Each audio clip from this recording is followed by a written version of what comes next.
Le Groenland ne peut pas rester non protégé comme il l'est aujourd'hui. C'est important pour la sécurité et la sûreté des États-Unis, du Canada et de l'OTAN. Le président Trump l'a dit.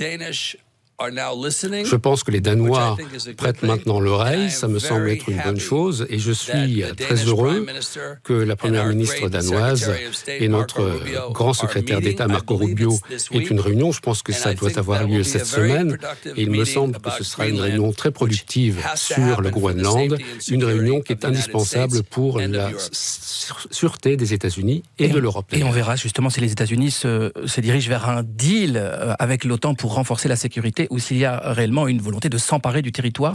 À quoi sert encore le droit international, Billy White, pour les États-Unis ?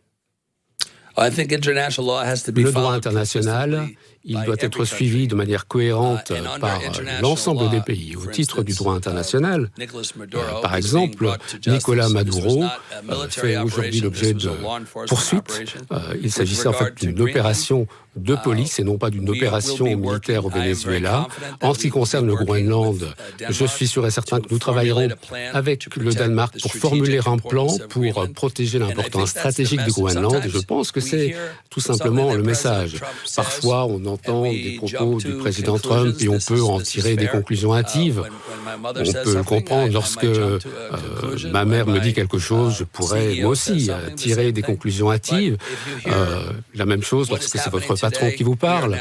Mais aujourd'hui, en fait, nous allons nous poser la question de l'importance stratégique du Groenland. Nous allons le faire de manière productive pour protéger l'Europe et les États-Unis.